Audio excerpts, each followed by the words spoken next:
I started this job about 5 months ago. Most of my shift is spent alone. I'm responsible for cleaning the shared areas of a 3-story hospital that does not house patients overnight. Waiting rooms, hallways, offices, and bathrooms. Other employees handle departments like surgery and urgent care, so it is rare for me to see anyone else while I'm working. Hospitals feel different when they are quiet. The lights stay on, the air hums softly. Without people moving through the space, everything feels suspended, like the building is waiting for something. One night last month, I reached the first floor and began my usual routine in the bathrooms. The restrooms open into a long hallway. A waiting room sits off to the left. Office doors line the right side. The area was completely still. I finished cleaning the first bathroom and stepped back into the hallway. That was when I noticed movement. Near the office spaces, at the far end of the hall, it looked like someone was peeking around a corner. Just a head and part of a shoulder.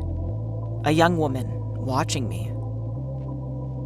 I looked again immediately and she was gone. I stood there longer than I meant to, staring at the empty corner. None of my coworkers looked like what I saw. There were no mirrors, no glass, no posters on the wall. Just a flat white surface. There was nothing there that should have resembled a person. And yet, I'd seen one. Something about her appearance stayed with me. Not frightening, just wrong. Like an imitation that didn't fully land. Eventually, I forced myself to move on. I entered the second bathroom and continued cleaning. Time passed quietly. No sounds, no footsteps. I started to relax. Then I bent down to change a trash bag facing the wall. Without warning, my shirt was pulled straight back from my body. Not brushed, not tugged lightly, pulled.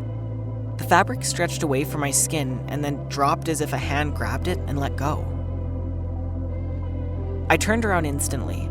The bathroom was empty. No one behind me. No one in the doorway. No footsteps leaving the room. My heart was racing. Before I could even stop myself, I spoke out loud. I told whatever was there that it did not have permission to touch me. My voice sounded strange in the tiled room, too loud and too small at the same time. Nothing answered. I finished my work as quickly as I could after that. I did not linger. I did not look down the hallway longer than necessary.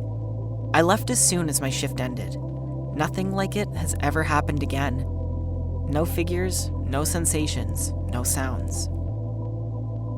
But I still think about how vivid it felt. The timing, the placement, the fact that it waited until I was turned away. I do not know what I saw, and I do not know what touched me. I only know that whatever it was, I knew it was there, and it chose to let me know it was too. My mom worked the night shift at a hospital for many years before she retired. Most nights were quiet, and over time, she got used to the stillness that settles into a building after midnight. But there was one experience she never forgot, and one she told me about recently. During one of her shifts, she was caring for an elderly woman in the ICU who was nearing the end of her life. The doctor had already said there was nothing more they could do. During the slower moments at the hospital, my mom would sit with her patients, especially those who were afraid or alone. That night, when she checked on the woman, she found her crying.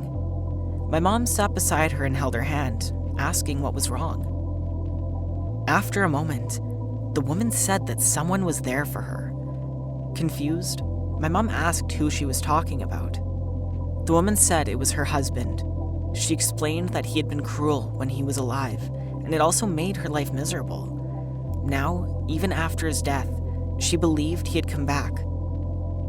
She told my mom that he had been standing in the corner of the room since she was admitted. She said he spoke to her and told her that he was there to take her with him.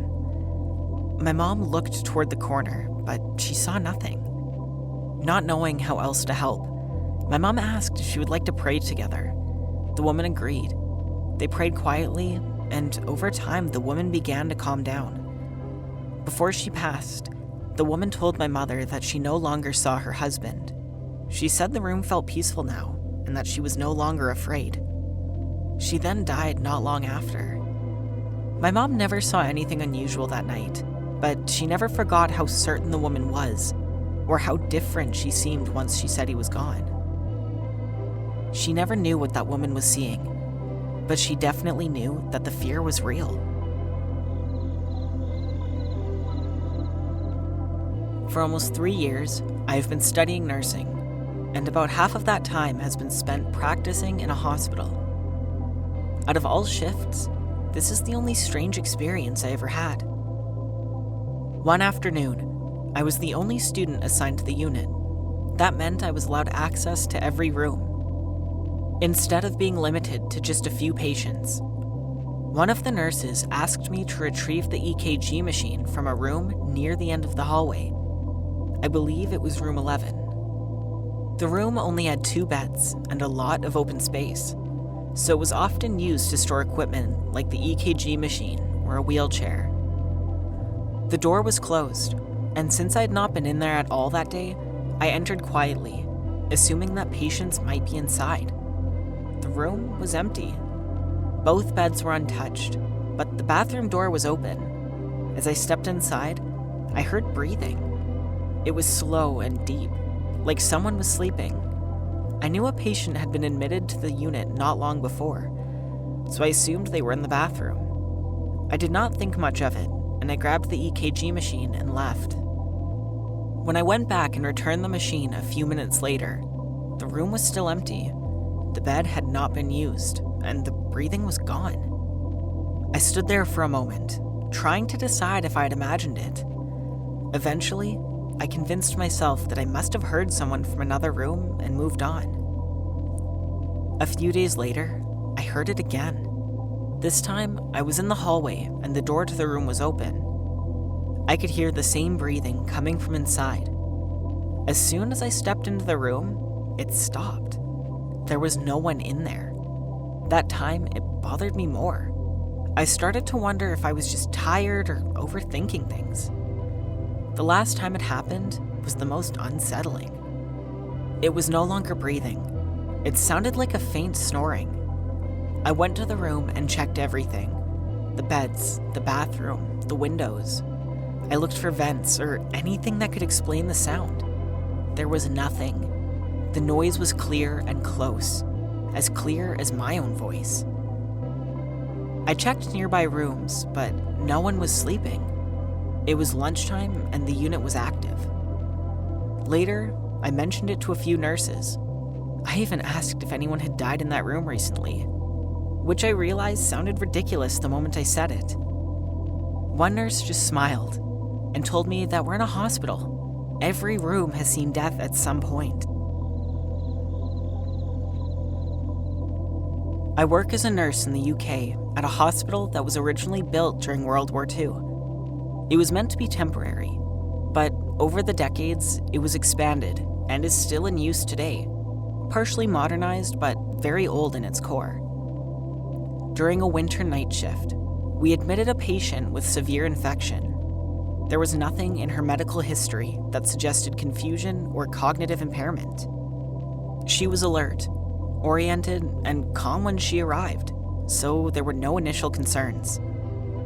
Sometime during 2 or 3 in the morning, she began screaming at the top of her lungs in the room she'd been placed in. Another nurse and I responded immediately. When we entered, she was panicked and shaking, insisting that there had been a man standing at the end of her bed.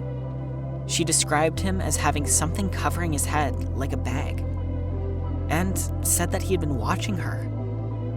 I tried to reassure her, explaining that there was no one in this room. But truthfully, I was already pretty unsettled myself. The atmosphere felt wrong in a way I can't easily explain. After some time, she calmed down, and as we left the room together, we both saw a dark shape move past a set of double doors in the corridor outside. It wasn't solid, more like a shadow slipping through the space. A moment later, it registered with both of us that those doors are always locked, and they require keys to open, and even unlocking them takes time. Whatever we saw passed through far too quickly for that to have been possible. We didn't say much after that. We just returned to the nurse's station, shaken and quiet. That hospital has a long history, and stories like that aren't uncommon there. In my 5 years of working in that building, this was one of several experiences I can't explain, but it's definitely the one that stayed with me the longest.